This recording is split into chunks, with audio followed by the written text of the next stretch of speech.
sambung dari syariat agama buat ibunya dan keluarga. Jikalau almarhum mungkin pernah berpesan atau berwasiat ingin berkurban, maka segera tunaikan kurbannya. Karena tugas kita sebagai ahli warisnya, sebagai sahabat, sebagai orang keluarga besarnya, tentunya tidak bisa berbuat apa-apa kepada almarhum. Orang tua kita juga yang di sini mungkin orang tua yang telah tiada. Cuma tugas kita itu 3. Yang pertama, menunaikan wasiatnya jikalau ada. Yang kedua, mendoakan selalu setiap hari. Yang ketiga, menyambungkan silaturahim dengan karib dan kerabat almarhum atau almarhumah. Cuma itu caranya.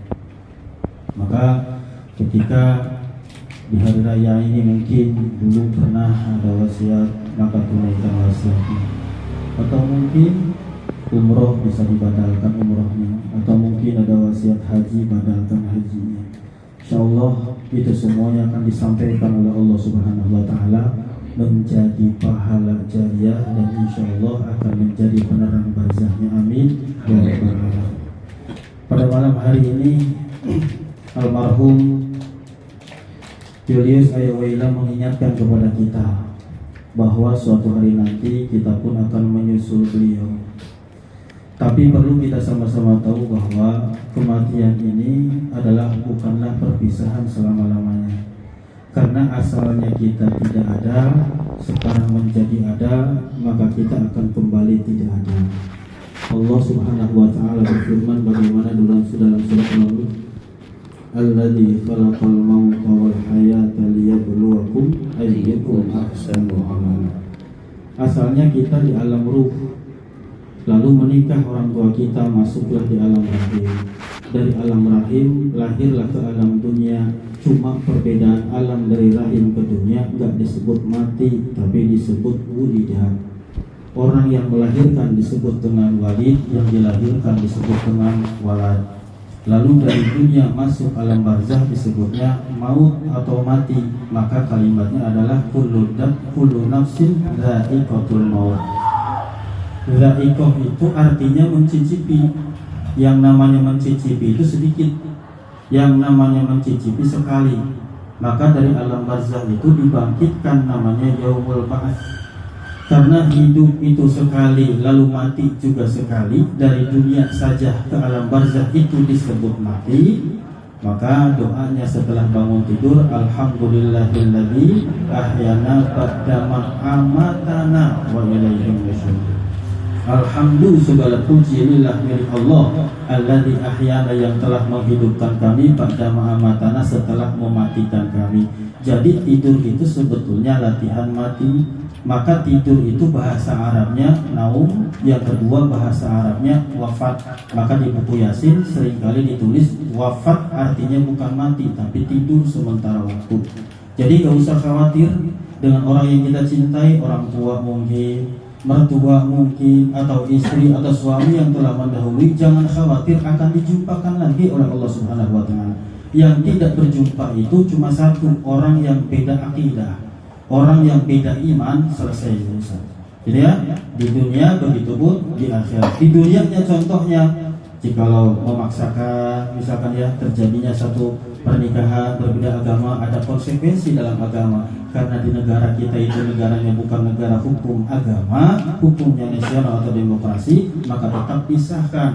Tapi kalau dalam sisi syariat tidak bisa seperti itu. Ya, maka dari itu hadirin kaum muslimin rahimakumullah, berarti setiap hari kita latihan mati. Latihannya adalah tidur. Orang yang banyak tidur tandanya kepengen mati.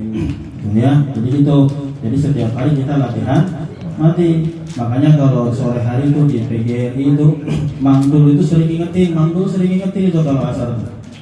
Rambut wis putih pertanda Arab mulih, meripat wis blawur, wis ceda alam kubur, untune wis ompong pancen wanci di gotong, kulite wis kendor ora suwe mujur ngalor. Tamanggul tuh. Ya, Mandul begitu ya bro. Mandul tuh kalau saya tuh ngingetin kayak gitu. Loro wis ora tangi pertanda arep mati. Meripat wis ora awas pertanda arep tewas. Untune wis entek pertanda arep mate. Kulite wis pudar ora suwe bakal modar. Kita diingetin tiap sore dia. Ternyata kita itu sehebat apapun kita, sepandai sepinter apapun kita, setinggi apapun pangkat kedudukan kita, sebanyak apapun harta kita, kita dijegal dengan yang namanya mati. Itu dijegal kita. Makanya karena ada penjegalan di depan yang siap-siap menjegal kita kapan saja, berarti kita siap-siap. Jadi apa yang kita kumpulkan sekarang, apa yang kita raih sekarang, apa yang kita ikhtiarkan sekarang, sejatinya adalah persiapan bekal kita mau untuk mati. Misalkan ketika kita dilahirkan, yang nangis siapa? Bayi. Yang di sekelilingnya nangis pun bukan nangis menderita, tapi nangis bahagia. Telah dilahirkan anak kami dalam keadaan sehat walafiat. Semua ibu dalam kondisi melahirkan gak pernah janjian, tapi satu kalimat yang sama, luar biasa. Apa itu? Tolong Bu Bidan, sehatkan anak saya, lahirkan anak saya. Gak apa-apa, andaikan harus mati saya yang mati. Semua ibu rela untuk kehidupan anaknya. Ibunya ngajarin bicara. Dari mulai huruf menjadi kata, kata menjadi kalimat, akhirnya dia bisa bicara dengan sempurna. Tapi setelah bisa bicara, yang pertama dibentak malah justru ibunya. Ayahnya mengajarkan berjalan, dari mulai tertitah-titah merangkak terus sampai dia berjalan, sampai dia berlari. Tapi ketika ayahnya sakit, yang menjauh malah justru anaknya sendiri yang pernah mengajarkan ayahnya itu bagaimana cara berjalan bahkan berlari. Maka kita sebagai anak yang sudah punya orang tua meninggal, pasangan hidup yang meninggal, saudara yang kita cintai meninggal, hati-hati, ada jegalan kita di depan. Ada yang menjegal. Sehebat apapun kita, ujung-ujungnya kita bakal merem di situ. Bila Ijrail datang memanggil, jasad terbujur di pembaringan, seluruh tubuh akan menggigil, sekujur badan kan kedinginan. Saat itu tidak ada lagi yang kita butuhkan kecuali anak yang salih datang mentalkinkan la ilaha illallah. Bayangkan ayah, bayangkan bapak, bayangkan hadirin semuanya, ketika Nabi Ibrahim alaihissalam mau menyembelih anak semata wayangnya Ismail, apa kalimat yang disampaikan oleh Ismail? Ayah sebentar, tolong ikat dulu tangan saya supaya saya gak berontak. Ayah sebentar, tolong sisingkan bajumu supaya gak kena darah saya. Ayah sebentar, tolong kamu ayah jangan bawa anak kecil datang ke rumah, nanti ibu bakal ingat kepadaku. Ismail kecil. Maka Nabi Ibrahim berkata saat itu, anakku adalah teman ibadah terbaik untukmu. Itu menjadi dalil sekarang ini. Ternyata anak itu bisa menjadikan pangkat kedudukan orang tua mulia. Dan sekali lagi, anakku bisa menjatuhkan pangkat kedudukan orang tuanya gara-gara punya anak durhaka. Ini yang menjadi pelajaran bagi kita. Kalau kita sering doa, ya Allah jadikanlah anak-anak kami anak yang salih dan salihah. Benar, sering doa gitu. Kalau ternyata kita pun tidak menjadikan diri kita menjadi anak salih dan salihah buat orang tua, namanya ngeledek Allah. Bukankah kita pun sebagai anak buat orang tua kita? Terlebih jikalau ada yang di sini orang tuanya telah meninggal dunia, yuk berangkat dari sekarang. Jadikan diri kita menjadi anak yang salih dan salihah. Kalau ngomong anak kan waktu kecil itu kan luar biasa. Ya kan, muji-mujinya luar biasa. Tak lelo lelo lelo ledu, cek menemo ojo pijer nangis. Anakku sing ayu rupane, yen nangis ndak ilang ayune. Orang Jawa tuh. Iya. Ya, orang Sunda apa? Ayun-ayun ambik. Ari ayun, ari ayun, ayun ayun ambik. Di ayun mah, di ayun mah, di ayun, ayunku samping. Kata Mandul itu juga. Itu kalau anak sekarang beda ngomongnya. Bukan kasih tik, cus, anak muncul ke atas itu lari. Anak sekarang saking sayangnya orang tua, tapi ketika berjalan waktu orang tuanya telah tiada, kok doain saja Allahumma gfir lahu warhamhu wa'afihi wa'fu anhu, atau Allahumma gfir laha warhamha wa'afiha wa'fu anha. Ustaz saya enggak hafal, dah cukup kalimatnya sederhana, bilang saja almarhum. Almarhum itu artinya semoga Allah merahmati, asal kata dari rahimah yarhamu rahmatan. Laki-laki disebut almarhum, perempuan disebut almarhumah, bencong disebut aluminium. Ada sebutannya masing-masing. Ya, maka kalau kita sulit mengucapkan kalimat Allahumma gfir lahu karena enggak hafal, cukup kalimat almarhum. Orang tua saya Al-Fatihah, almarhum fulan bin fulan Al-Fatihah. Udah jadi doa. Sementara kita nih di tahun ajaran akhir sekarang nih, yang dicari katanya pengen punya anak soleh-soleh, tapi yang dicari itu yang favorit, yang mahal-mahal. Gak diperhatikan ada ngajinya atau enggak. Sementara ketika kita wafat, ketika kita mati, yang diminta dari anak itu bukan harta, doa dari anak. Doa. Kalau anak soleh-soleh sudah pasti sukses, karena dia nurut sama orang tua. Kata orang tua jangan mabuk, enggak. Kata orang tua sholat, kata orang tua puasa, kata orang tua kerja, kata orang tua sekolah yang benar sekolah, anak soleh pasti sukses. Sekarang saya tanya yang ada di sini, pengen punya anak soleh atau pinter? Saya tanya sekali lagi, yang di depan, nah ngomong, cicing baik, ngomong, anak soleh-soleha atau pinter? Soleh-soleha.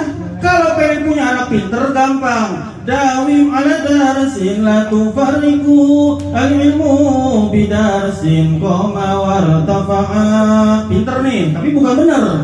Dawim ala darsin la tufarriqu al-ilmu bidarsin qoma wartafa'a. Dawamkeun ngadaras ulah rek pipisahan ari ilmu didaras gege ngerti sorangan. Paham gak Bu?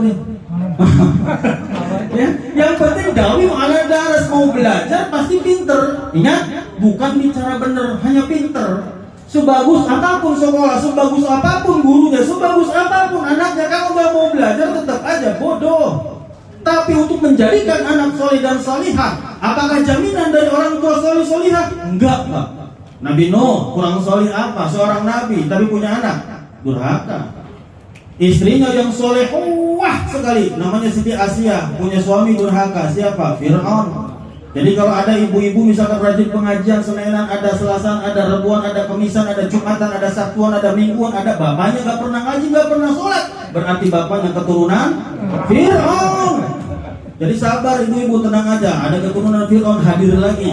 Nah ketika orang tuanya, bapaknya salih, istrinya durhaka, berarti Nabi Lut, istrinya durhaka. Kalau misalkan orang tuanya durhaka kepada Allah, dia salih, istrinya salihah, berarti ujiannya sama seperti Nabi Ibrahim, punya ayah tukang bikin berhala namanya Azar. Dalam hidup sudah diceritakan, Pak Ustaz, tapi ternyata suaminya durhaka, istrinya durhaka, anak dan keturunannya durhaka. Lengkap satu surat Allah sebut, tabbat yada abi lahabin, Abu Lahab dan istrinya durhaka kepada Allah Subhanahu wa taala. Sekarang saya tanya, milih mau keluarga yang mana? Nabi Ibrahim, Nabi Nuh, Nabi Lut, Abu Lahab, yang mana? Ibrahim istrinya berapa? 2, nggak usah dibahas, sudah selesai sampai di sini kalau masalah itu. Kembali ke kematian. Maka ketika kita sudah tahu bahwa ada yang mencegah namanya kematian, yuk mulai sekarang sadarkan kita, ya, wajah ini yang kita poles gimana cara supaya cantik, supaya ganteng, tetap aja dimakan sama cacing. Pangkat kedudukan kita, harta kita, kalau kita nggak tanami keimanan yang ada setelah kita mati, innalillahi wa inna ilaihi rajiun, di musola sini tuh Abdurrahman Asyokari telah meninggal dunia, hartanya jadi rebutan anak-anaknya, nggak ngerti apa-apa karena kita nggak pernah mengajarkan tentang agama kepada anak-anak kita. Maka menanamkan agama, nilai-nilai agama dari semenjak yang pertama ketika ta'aruf, kenalan, harus tahu bibitnya, bobotnya tuh seperti apa. Ketika di dalam kandungan sudah siap, saya mau kasih nama anak nanti yang bagus kalau lahir. Orang Jawa ketika anaknya lahir sesuai dengan pasaran, pasarannya pon, hari Senin pon imin, Jawa tuh. Kalau hari Jumat Purnima, kalau Wage Wagimin, Jawa tuh. Orang Sunda anaknya lahir dikasih nama sesuai Sundanya. Ujang, Otong, Dadang, Asep, Ade. Mana Ade kan? Sunda tuh lain lagi. Anak sekarang keren-kerenan. Lahir Januari, Februari, Febri, Maret, Martin, April, Apriliani, September, Septi, Desember, Desi. Anak sekarang digabungin nama emas sebab Muhammad Nur, ibunya Laila, Nur Laila, anaknya perempuan. Bapaknya Abdul Abbas, ibunya Kokom, Baskom. Ada yang begitu. Ngasih nama keren-kerenan. Ingat, ketika sudah tertampang ditulis di batu nisan, baru sadar, oh iya, ternyata nama itu tidak sekedar nama, jadi doa. Oh Ustaz, nama tetangga saya selamat tapi hidupnya apes. Nasib itu mana?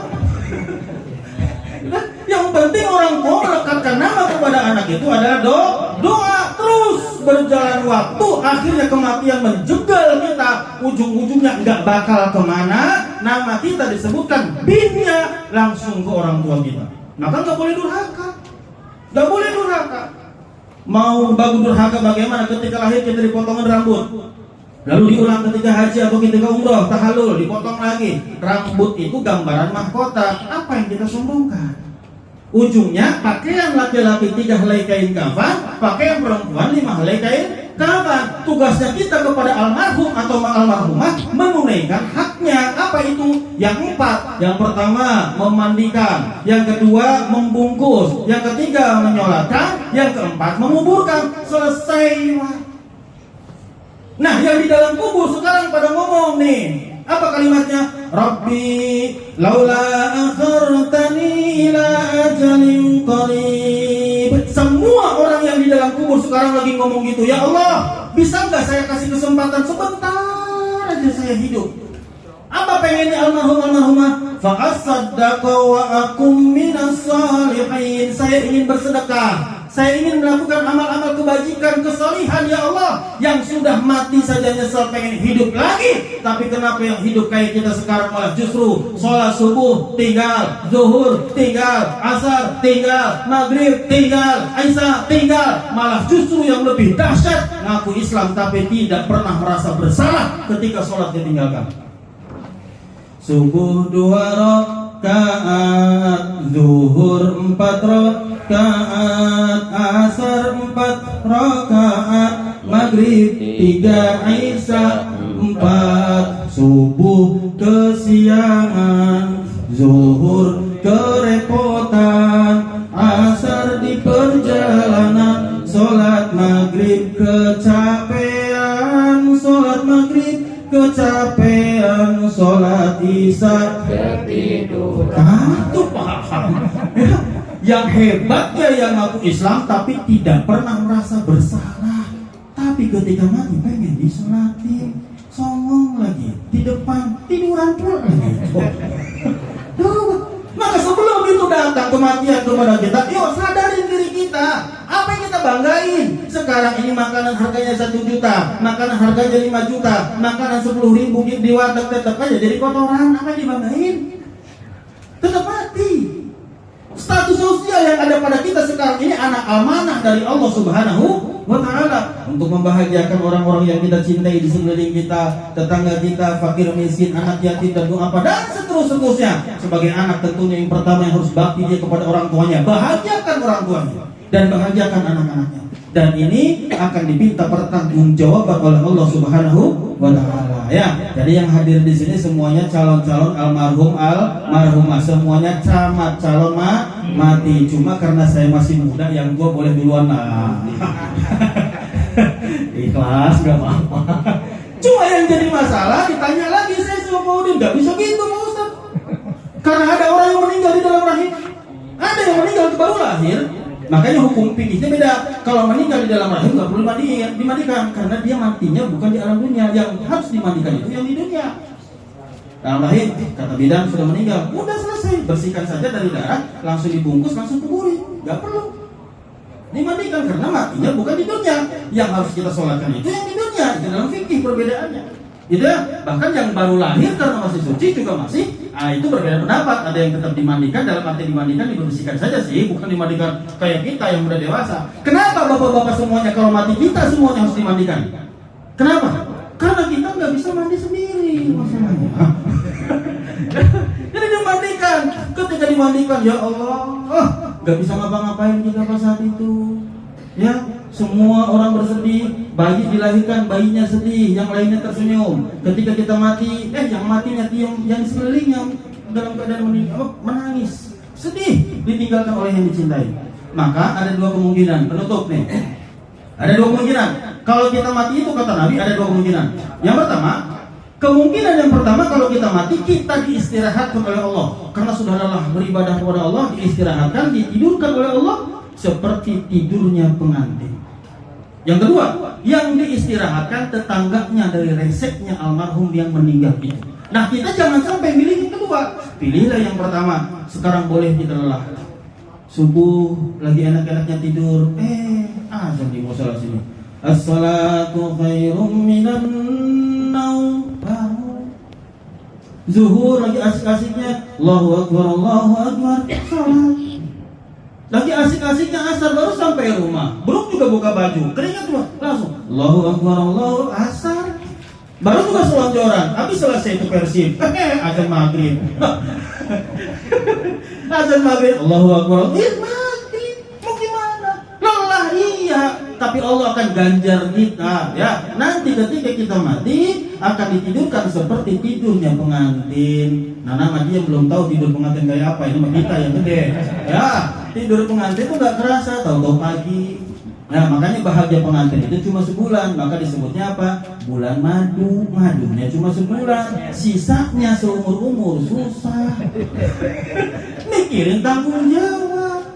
Emang mau ngurusin cinta doang? Kan enggak. Maka ketika sudah kematian datang, sadar kita, oh iya, saya besok atau lusa mati. Mati mau apa? Nanti subuh Israel datang. Udah waktunya belum dia nih? Belum. Zuhur datang lagi. Udah waktunya belum? Belum. Kan ada cirinya katanya. Apa cirinya? Rambutnya udah putih. Siapa nih yang putih? Ya, rambutnya udah putih. Yang kedua, tulang belulang sudah mulai bengkok, gak bisa lurus, kesel. Ingat dari senderan. Bapak-bapak kalau pengajian 3 strategi itu langsung dipakai. Yang pertama, cari senderan. Yang kedua, cari kipas. Yang ketiga, tumplupin langsung palanya. Beres itu, damai itu kalau pengajian bapak-bapak. Serius, bapak-bapak paling betah. Tapi kalau pengajian ibu-ibu, wajib ada makanan. Gak ada makanan, kongko dia, ngobrol. Maka caranya, dia disuruh ngemil, suruh makan. Kalau ibu-ibu, maka beda konsep itu, ya. Jadi ketika kita tahu sekarang bahwa ngajinya kita di majelis taklim, ngajinya kita di masjid, ngajinya kita di musola, prakteknya hakikatnya adalah di rumah tangga. Kalau kita buruk terhadap istri, buruk terhadap suami, buruk terhadap orang tua, buruk terhadap mertua, buruk terhadap tetangga, hati-hati, hisabnya sangat berat. Sekalipun batok kita, jidat kita, jabah kita sampai hitam sekalipun, tapi ternyata durhaka sama orang tua akan berpotensi sia-sia. Walaupun sholat cuma 5 waktu, tapi bagus sama istri, bagus sama anak, bagus sama suami, bagus sama tetangga, bagus sama orang tua dan mertua, maka jaminannya akan dijamin surga oleh Allah Subhanahu wa taala. Kenapa? Karena pada potensinya adalah yang disebut dengan hablum minallah dan hablum minanas dalam waktu yang bersamaan dilakukan. Idul Kurban, kenapa mulia? Idul Kurban, kenapa lebih tinggi kedudukannya daripada Idul Fitri? Tapi euforianya lebih banyak Idul Fitri. Kenapa? Karena Idul Kurban bersamaan waktunya, pada saat yang bersamaan saat itu Idul Kurban dilakukan 2 ibadah sekaligus, yaitu hablum minallah dan hablum minanas. Idul Fitri enggak, mulianya kenapa? Karena habis Ramadan doang aslinya. Makanya kadang-kadang pas Allahu Akbar, ini takbir Idul Fitri ini, yang paling sibuk ngomong dia. Enggak kerasa ya tahu lebaran. Ya enggak kerasa, orang dia enggak puasa. Itu paling sibuk sendiri. Ya, Idul Adha langsung dipotong pertama nih. Allahumma hadza minka wa ilaika fataqabbal udhiyata fulan bin fulan bismillahi Allahu akbar. Tetesan darah yang pertama apa kata Allah? La yanalallahu luhumha wala dima'uha walakin yanaluhu taqwa minkum. Tidak akan sampai darah dan hewan yang kalian kurbankan, daging yang kalian kurbankan, kecuali ketakwaan kamu kepada Allah Subhanahu wa taala. Tetesan darah itu langsung yang disebut dengan kurban karena takwa kepada Allah. Lalu kambing dinaikkan, diseset, dibagikan dagingnya, itu bukan kurban, itu namanya sedekah. Maka ibadah hablum minallah dan hablum minanas langsung dalam waktu yang bersamaan dilakukan oleh kita. Tapi saudara kita yang berangkat ke tanah suci tidak melakukan sholat Idul Adha. Di mana posisinya? Wukuf. Setelah wukuf turun ke Muzdalifah, ngambil batu buat lempar jumroh di Mina. Setelah sampai di Mina lempar jumroh Aqabah, berangkat ke Mekah langsung tawaf ifadah. Setelah tawaf ifadah berangkat lagi ke Mina, wukuf lagi, mabit lagi di Mina. Kalau itu tidak dilakukan harus bayar dam. Setelah itu balik lagi, capek. Maka yang melakukan sholat Idul Adha di Makkah Al-Mukarramah orang-orang yang mukim di sana. Adapun orang Indonesia tidak melakukan kalau nggak keburu karena jaraknya sangat jauh dari Mina ke Masjidil Haram. Gitu? Maka dari itu kita di sini di Indonesia tidak melakukan ibadah haji seperti itu. Pak Ustadz, saya belum bisa kurban. Gak apa-apa, ikut yang keduanya. Apa itu? Ibadah kurban, sodakoh kurban. Tadi yang saya bilang, kambingnya taruh di atas, disesetin bagian dagingnya, itu namanya sodakoh kurban. Kata si fulan, saya nggak mampu, sodakoh kurban aja. Gimana cara sodakoh kurban? Kau bisanya apa? Saya punya uang bisa buat beli ayam satu aja. Yaudah beli. Terus masak, banyakin airnya segentong, tambahin kol dikit. Nah, bagiin sama tetangga airnya aja. Airnya bagiin. Jangan sampai menempatkan tangan kita terus-terusan di bawah menjadi pengemis setiap tahun. Sesekali kita menjadi pemberi. Sekalipun kita dikasih daging, yuk kita kembalikan kepada orang tua kita. Semangkok aja, gak usah banyak-banyak. Kalau kita sekiranya mungkin gak punya, semangkok. Gak bisa tanggal 10, yuk tanggal 11. Gak bisa tanggal 11, tanggal 12. Gak bisa tanggal 12, tanggal 13. Ambil kesempatan ini karena pahalanya sangat besar, seperti pahala orang yang sedang menunaikan ibadah di tanah suci. Ambil keutamaan ini, gitu ya. Maka Bunia mengadakan acara ini pas di bulan Zulhijjah. Kenanya ini dengan hadis Nabi. Apa kata Nabi? Tidaklah ada hari-hari ahabbu ilallah yang lebih dicintai oleh Allah min hadhil ayamil asyr, daripada 10 hari pertama di bulan Zulhijjah. Ini 10 hari pertama nih. Ini tanggal berapa sekarang, Mang Dol? Tanggal berapa? Nggak tahu dia mah. Kerja dulu saya. Tahu tanggalan. Semua tanggalnya merah dia mah. Sekarang tanggal 6. Ya, berarti ada 10 hari pertama di bulan Zulhijjah. Apapun yang dilakukan, puasanya pahalanya 2 kali lipat, sedekahnya 2 kali lipat. Siapa yang beribadah di bulan ini, maka Allah akan lipat gandakan pahalanya. Dan siapa yang bermaksiat di bulan ini, Allah pun akan lipat gandakan dosa-dosanya. Mudah-mudahan yang hadir di sini termasuk orang-orang yang saleh. Wafatnya husnul khotimah. Saya yakin dari wajah-wajahnya wajah-wajah yang saleh. Ya, kenapa? Apa cirinya? Kata Nabi, wajhun malihun, wajahnya cerah dan indah. Itu ciri. Jadi yang metutut, merengut, cemberut, tunggu, hati-hati itu. Ada yang lagi dipikirin, jauhin itu, geser-geser, nular, serius nular. Ya, bahagia. Maka diajarkan di PAUD tuh, guru-guru kita ngajarin apa? Tabassamuka fi wajhi akhika laka sadaqah. Senyum pada wajahmu adalah sedekah. Senyum sama orang. Kalau nggak bisa sedekah ayam 1, ya udah. Kambing nggak bisa, sapi nggak bisa, ayam 1 juga udah gampang. Senyum, dah itu aja. Setiap orang lewat senyum aja udah. Mau kenal nggak kenal, paling dibilang gila itu doang. Ya, jadi konteksnya adalah agama itu mudah, yang bikin sulit karena kita nggak paham agama. Ya, wudu nggak bisa, nggak boleh kena air. Tayamum juga nggak bisa. Kayak kemarin tuh ada yang cacar kena air nggak bisa, gitu ya. Konsul ke saya. Terus kena tanah, kena debu juga, apalagi makin gatal. Dengan isyarat sah salat. Bukan kita dulu ya, dengan isyarat bisa. Jadi yang bikin susah itu adalah naqisul ilmi, kurangnya ilmu.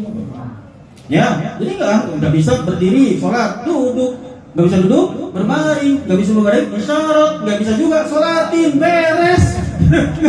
Susah, gitu ya. Jadi, yuk belajar agama, ya. Mumpung ada guru-guru yang mau mengajarkan di musola, masjid-masjid, majelis-majelis atau di sekolah-sekolah, belajar yang baik, belajar yang betul. Karena untuk mensukseskan diri kita itu harapannya adalah sukses di dunia dan sukses di akhirat. Amin ya rabbal alamin. Yuk kita doakan, kita hantarkan suratul Fatihah untuk almarhum